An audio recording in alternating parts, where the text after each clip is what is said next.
So your kids can be effectively taken from you, and you have to pay more child support because of that. Oh yeah. If nothing happens, I will, down the road, die with my kids despising and hating me. You can't worry about things you can't change. But in the back of my head, that concerns me that will be the lasting thing in their mind, if they even care. Yeah, the decision was made by the social worker that they don't want to see you anymore. This is the last time you're going to see them. You drop them off at school Monday morning, and that was the last time I saw them 21 years ago.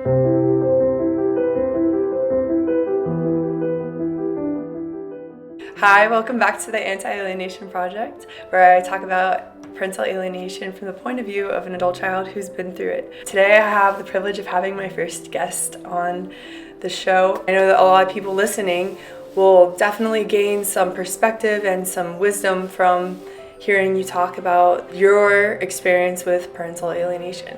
Without further ado, do you think that you would be able to give a brief introduction of who you are or what you've done for work? Well, I'm 67 years old.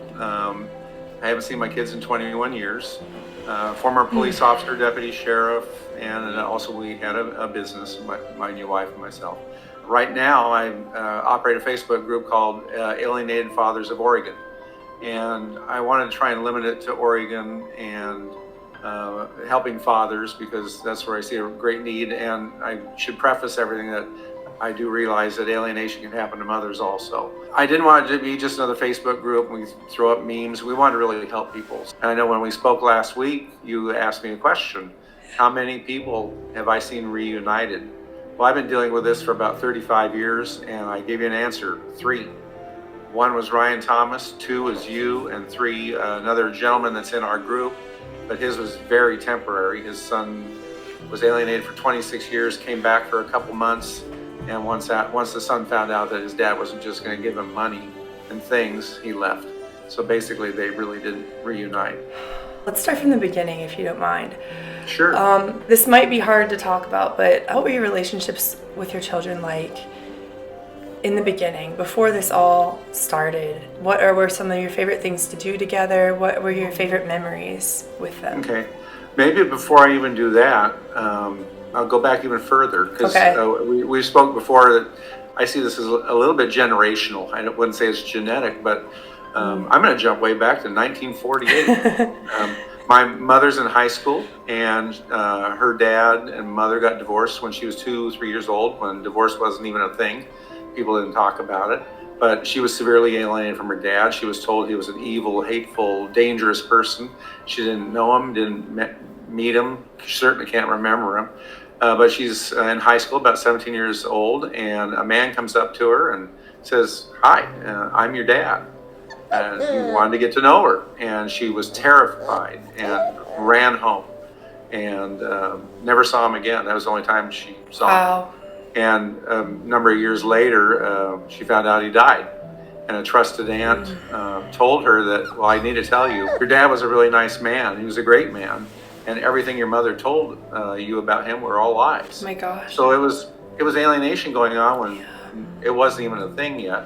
And but long story short, her mother was really not a very good mother, and was even trying to break up my mother and father's marriage. So she finally had to just say, "That's it, we're done with you." I was probably 12 years old, but I never saw my grandmother again, and she never saw her mother again. Wow. But then I get married, and I'm old, maybe 22, 23 years old. And after about 5 years, we have our first son, and he dies at 11 months old from sudden infant death syndrome. About 18 months later, it happens. You know, you just move forward with it. About 18 months later, we have our second son, and about 18 months later, 20 months later after that, we have our daughter. I'm actually going through all my old photos, and I see a lot of photos where I'm dead. I was working multiple jobs. I'm dead asleep, and the cat's on one side of me, and my son's on my chest. My daughter's across my legs. And they were loving photos that they obviously loved their dad. Yeah. And I found pictures of changing their diapers and all that. But as they got older, we did everything together. We live in Oregon. Camping, fishing is a big thing. So we went fishing, camping. To the park. We're a happy family. And for me, I was a little weird as a kid. I always wanted a family. Since about age 12. And I literally was picking beans and strawberries at age 10 and 12, saving my money for a family. But that was all used against me later too. But I just, some old-fashioned German values. I just wanted family, wanted children, and there was no problem, and they did very well in school. Everybody that was around the kids loved them, liked them, saw I was a good dad, and both kids looked really promising. 5 years after the divorce, everything started falling apart. How old were the kids at that point? Well, I would say, when we were divorced, they were 5 and 7. Okay.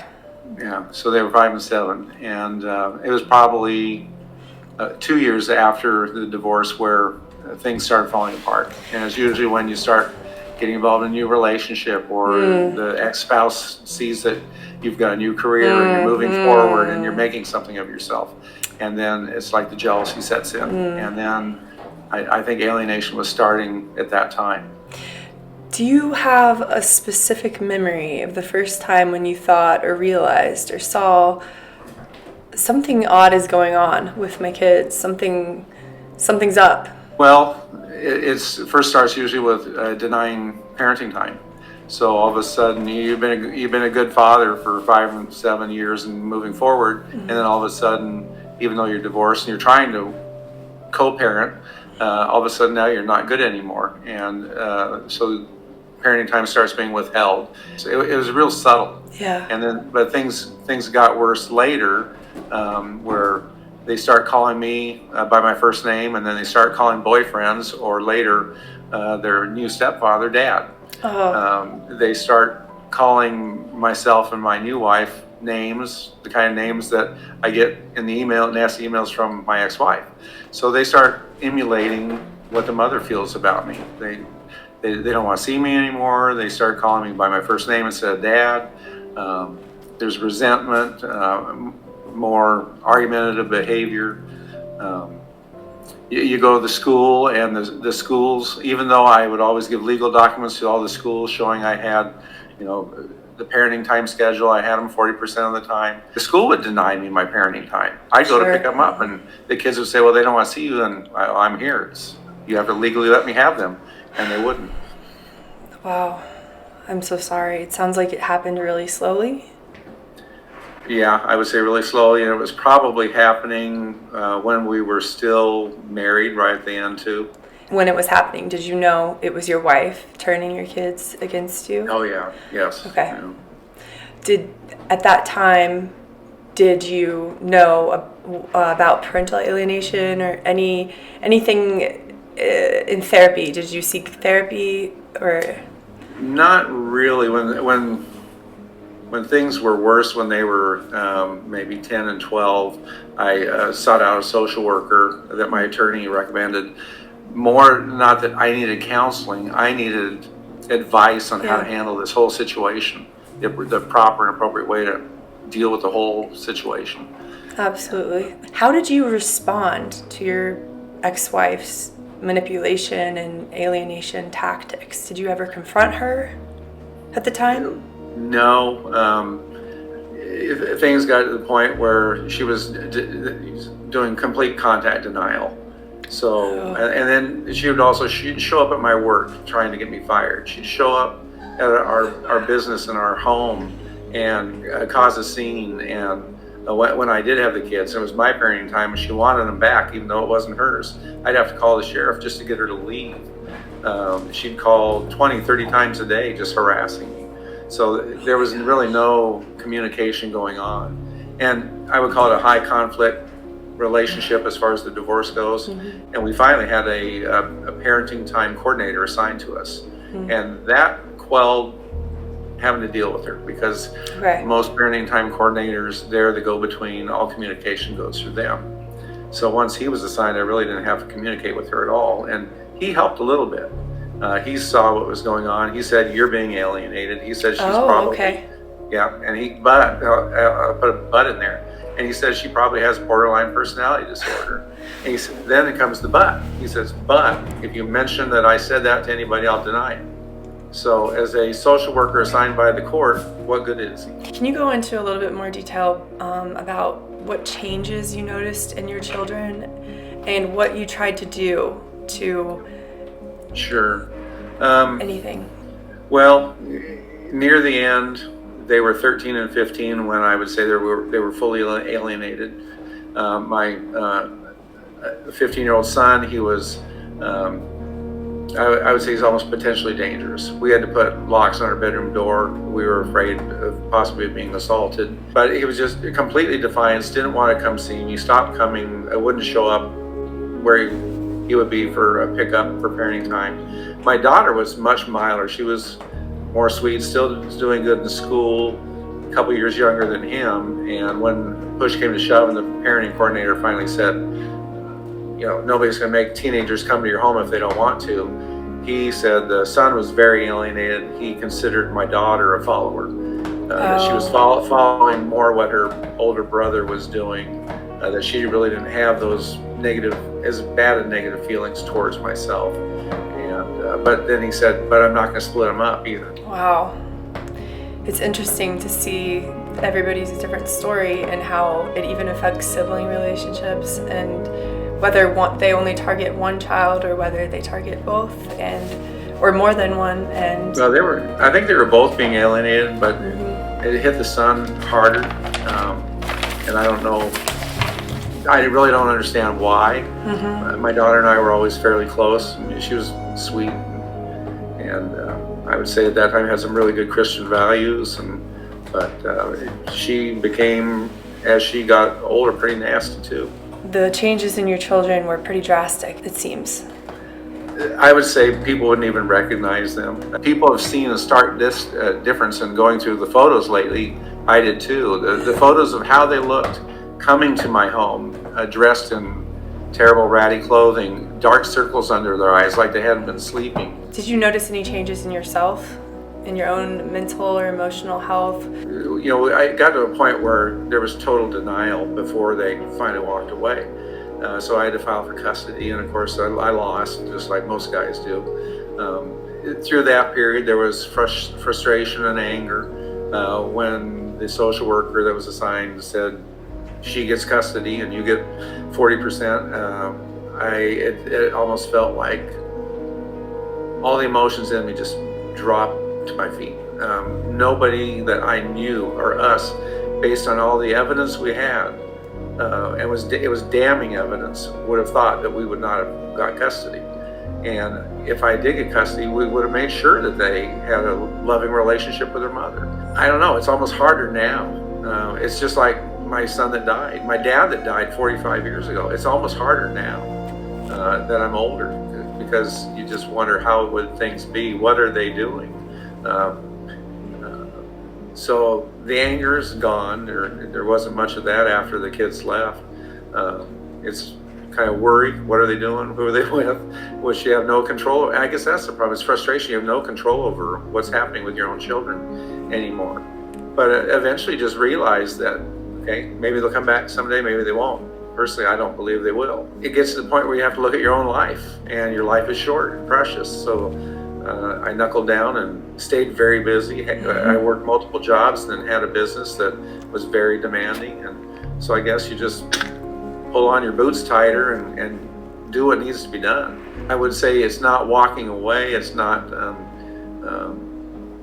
moving on, it's moving forward. You're moving forward with your own life. Really so sorry that you've had to go through all of this. I have one question, but feel free not to answer it if you don't feel comfortable. But what do you remember the last time you saw or spoke to your kids? The last memory? When they were 13 and 15, my son was 15, and everything was already set in motion, and I just took him down the back driveway, and we had a talk, and I just basically said goodbye. I said, tomorrow I'm dropping you off at school, and I'm supposed to drop off all your property at your mom's house the following weekend, and I just basically said I loved him and goodbye. And same thing with the daughter. And then and that was it. But you didn't know they were not going. You didn't know they weren't coming back, though. You thought that you would still. At that time, yeah, the decision was made by the social worker that they don't want to see you anymore. This is the last time you're going to see them. You drop them off at school Monday morning, and that's it. And then next Saturday, take all their property, load it all up, and we rented a trailer, loaded it all up, and delivered it to their mother's house. And that was the last time I saw them, 21 years ago. My son, haven't received one email, not one communication from him at all. His whole life is, in my opinion, a screwed up mess. And my daughter, in Oregon, you have to pay child support to 21 if they go to college. So she turns 18, and about when she's 18 and a half that summer, I get legal documents served on me through the child support division from her. She's now suing me. My daughter is suing me for more child support. That's how the law is set up here. It puts your own child and you in an adversarial position. And then, of course, I get a bigger child support award, and then I get an email from her. I hadn't had an email from her in 4 years since we parted ways, and it just said, pay your child support, leave me alone, you were nothing but sperm to me. And that last phrase, I hear that a lot coming from a lot of dads, where their kids are telling them, you were nothing but sperm to me. But that was the only email contact I had from my daughter, and that was when she was 18 and a half, and she's now 33. Haven't heard from them, either one of them. I am so sorry. No one deserves that. If your children magically came across this video one day, was there anything you would want them to know? That I've never forgot about them, that I still love them. It's hard to say that sometimes because it's been so long. That things have changed so much. I don't believe I have changed much. They've changed a lot. That's part of growing up. Your children this long become someone you don't even know anymore. I'm so sorry. It must be so confusing. I can't even imagine it as being an alienated parent and not knowing what they've been made to believe, because every child wants a relationship with their parent. And like I said, I was in law enforcement and dealt with a lot of sex abuse cases, and I was also in corrections. I'm in corrections dealing with murders, serial killers, burglars. And their children come on visitation day to see their kid. There you go. Victims of sex abuse by their father, as an example. Those kids don't disown their father. They still want them. I don't know. Yet parental alienation isn't real. Yeah, it's not real. Have you tried to contact them over the years? No. I spent the first year or two sending a Christmas card and birthday card and never heard anything back. And my daughter, that last email she sent me said was flat out, leave me alone. And I had a business, I was dealing with professionals, I was dealing with law enforcement agencies, and the last thing I would need would be to be poking at a hornet's nest, and all of a sudden somebody's trying to say I'm harassing them and things like that. The one thing I guess infuriates me is, oh, don't worry, someday they'll figure it out and they'll be back. I've heard that 100 or 1,000 times. I don't believe that. People don't understand what alienation is. No. And like with Ryan Thomas and with you, there was that crack that occurred. Something caused Ryan to start questioning things. And that's the only way I think I see this changing for me and for a lot of people. I do agree. It takes a crack. It takes some type of life event or multiple different things to awaken you to it. Once I saw it, though, I could never go back. I can't imagine that there are so many children or adult children who know what's going on and choose to keep doing it. So I really think that there's just a lack of considering that belief may not be true. One thing I mentioned to you, it was an odd situation about 4 or 5 years ago. I had some friends that I ran into them at a car show, and they told me they ran into my daughter. So she would be maybe 28, 29 years old. And they were talking like I had a relationship with her. And I said, no, what are you talking about? I haven't seen her in 18 years at that time. And they said, well, we're confused because we saw her last week and she's talking like you two have got a loving, ongoing relationship.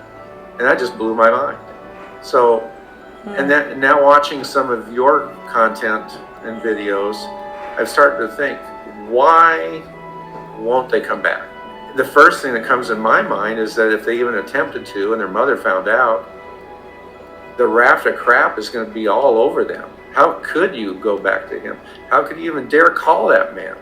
So I think it would probably just restart the alienation all over again.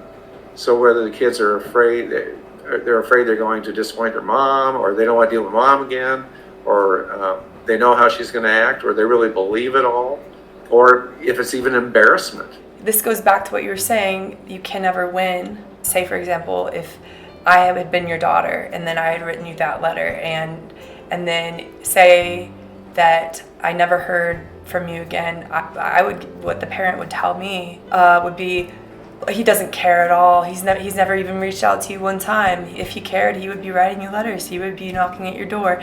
And then if you had written letters, it would be, he won't leave you alone. Don't you want him to respect your boundaries? Yeah. So you really can't win either way. I really can't imagine how you would continue to live the lie if you knew the truth or even suspected the truth. I think it's getting there that is the huge mountain to climb. Yeah. I think that sometimes alienated parents think that children are sometimes going back and forth in their head. Should I reach out? Should I do this? But usually it's not like that. It's a black and white decision. It's a black and white mentality. There is no ambivalence. What you brought up the other day just really has gotten me thinking a lot. You said, what do you do in the case scenario where it's been, decades, and do I have the right, or is it even something that I could do is to tell them the truth now? I can understand where that frustration, where that desire to tell them the truth would come from. What has surprised you through all of your time in the community with parental alienation and meeting so many people in your support group? How similar our stories are. There's people in those groups from Germany, Australia, Europe, France, United States. How similar our stories are. And laws are different in these different countries. They're similar, but they're all different. But the end result is the same. The alienation is the same. The things they're experiencing are the same. But there's a lot of hard work that needs to be done to try and bring awareness to alienation and then get the courts to do something about it. They've got to be aware that conflict like that occurs, that alienation occurs, because in almost every divorce document I've ever seen, and in every parenting plan I've seen, it says right in there, both parties shall not badmouth the other or use them as messengers and la-di-da-di-da, which a lot of the things they describe are alienating factors. Yet, when it comes to father or mother coming to the court saying, I'm being alienated from my children, all this court-ordered language is not being adhered to, they don't enforce it. A lot of them, they don't want to even acknowledge that alienation is even a thing, which I know you're seeing.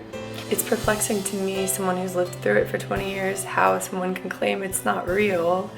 Whether we call it parental alienation or child abuse or domestic abuse by proxy, whatever we call it, it happens. It's real. I kind of am interested in what your thoughts are of why that is, why people would deny that it's real. Is it impossible for people to conceive that a parent would do this to their child? What is it? And after that question, what do you think it's going to take to have parental alienation, or whatever they decide to call it, regarded as 100% real? Boy, you can attack that question in so many different directions. The psychologists, the social workers in the legal system, they've really got to get together and get out of their cloud in the sky and get down here where it's like to be a child of divorce, an alienated parent, and listen to us. Have a panel and listen to us. Watch your videos, for God's sake. They need to be receptive to learning. A bigger part, to answer your question, is I think society needs to recognize, and I'm speaking of dads, the society needs to recognize that dads are as important as moms. Moms are held up to a pedestal in society, and us dads are often joked about and demeaned. I think it's two-handed. We need a societal view change about what dads are, and then we need law changes that really equal this whole process out. And we finally have a 50-50 parenting time law in Oregon, but it's not being enforced, and there's too many loopholes to break it. Through that little loophole, they widen it, and all of a sudden it applies to any kind of false allegation. That's a really good point. I wonder what can be done to change that societal view of dads, because I agree that needs to change. Just because the woman carries the child in her body and gives birth to that child and nourishes that child doesn't mean that the father's role is any less important. It starts with just awareness, and it's just the more people talk about it as individuals, people like you, having your channel. You've been a victim of this, and you're from the child's perspective. They may listen to someone like you or Ryan Thomas more than they would ever listen to a targeted parent. And that we need to really do something about having fathers in the family. And it's like, I feel like reaching through the TV and grabbing this congressman by the neck and strangling him. It's like, there's a whole bunch of us out here that want to be fathers. We're not being allowed to. And a lot of it is the own laws that they've developed. Title 42, which basically rewards the states for child support collection and all the things that go with that. The states are actually awarded millions and millions of dollars on the amount of child support they collect. I don't know if you're aware of that. I was not aware of that. Oh my God, yes. How is that allowed? It's written in federal law. It's all those federal incentives for them to collect child support, have child support programs. It all came out of the Social Security Act. The states are actually rewarded billions of dollars for child support collection. So there's no reason why a state wants to do away with the industry of divorce. Profit. Because if you don't have custody battles, if you have an amicable divorce, not a high conflict divorce, and there's not one parent trying to keep the kids from the other, well, there goes a lot of lawyer fees, there goes a lot of court cases, there goes a lot of litigation. So do you think that profit has something to do with it?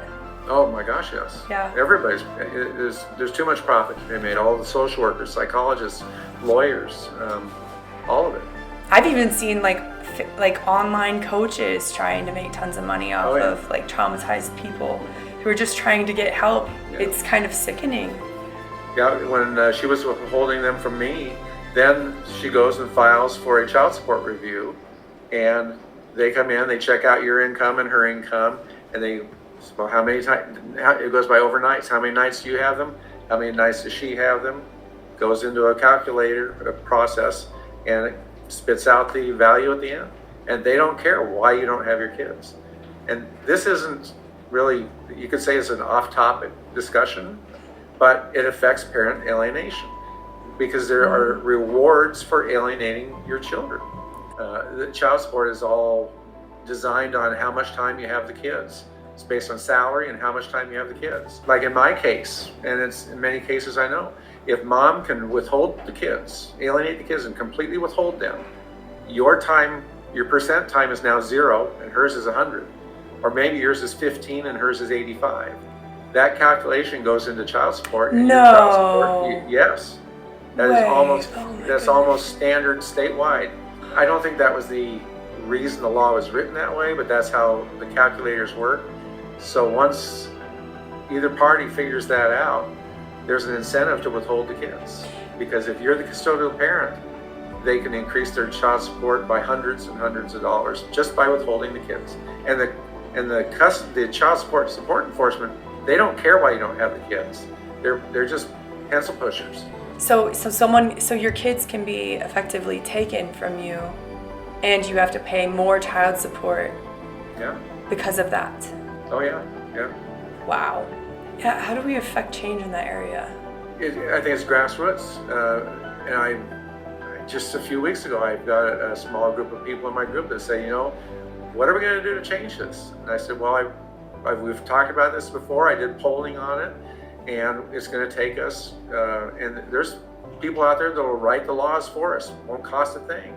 But we need to go down, we need to talk to our legislators, we have to have meetings with them, then you have to go and testify in hearings.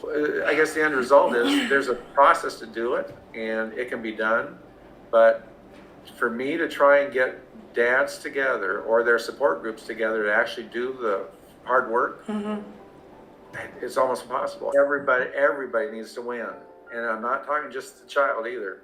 It's the child and both parents. They all have to win. If any of them lose, we're hurting somebody. I hope that we can see some reform soon. I really do. We, on this side, will never know the bad things that our kids were told about us. We know a lot, but we'll never know how evil and hateful it got. We'll never know how bad it got. I can attest that it's way worse than you will ever imagine. You probably don't want to know. Yeah. Well, I think you said that about your dad, that you told your dad you don't know how bad it was or something like that. I just asked my dad I said, from what I've told you about what was actually happening with me, was it about what you thought, or, how did it compare to what you thought was going on? He said, oh, I never imagined that anything like that was going on in a million years. He mentioned a few things, specific things, and he said, when that happened, if I had known, I would have taken her I would have called the police. I would have fought for full custody. Is there anything that you would like to say to any other alienated parents out there? They need to nip it in the bud as fast as they can. They need to find a lawyer that believes in it. They need to find expert witnesses that believe in it. And they need an aggressive lawyer that's going to go to court and fight for them. It has to be dealt with. It's going to be easier to deal with at the youngest, earliest stages of alienation. So that's what they need to do if they suspect it or they know that it's starting to take root. As far as if they're really into the thick of it, I know you're going to say all the hold out hope and all that. I try and believe that. And, of all the people I help, I help them through the legal process and all that part too. But I find myself more and more just telling them, you're not moving on, you're not giving up, but you're moving forward. I saw one other person, I think, commented on one of your videos, and I commented back to her. Being alienated from a child this long is like a death. It's exactly what it is. But there's emotional abuse to the targeted parent. Oh, absolutely. Absolutely. I find myself all the time trying to keep guys' spirits up. I'm going to go meet a guy here at our state capitol and have coffee with him just to discuss his problem with his. But I go out and I meet. That's so my awesome. Coffee and buy lunch. But, I go out one-on-one. And see, that's what I wanted to do on social media too, is actually not just throw memes out there and stuff. Or an article, actually try and help them through it.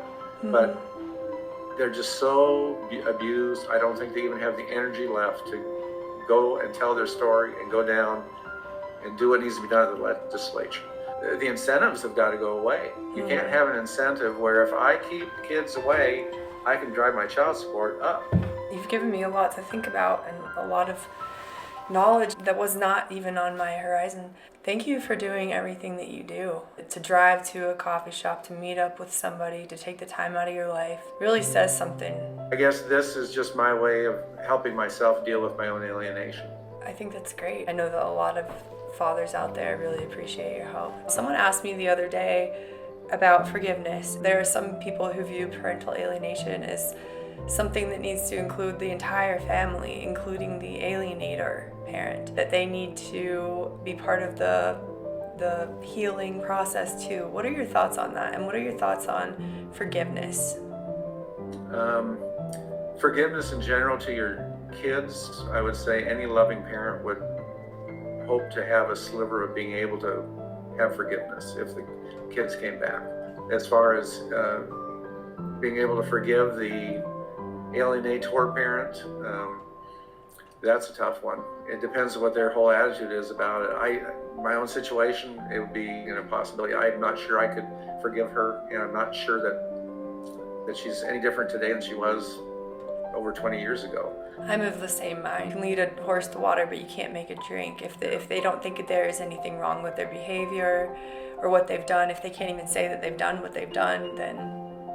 Well, and if they have psychological disorders and they never sought treatment for those disorders just don't go away.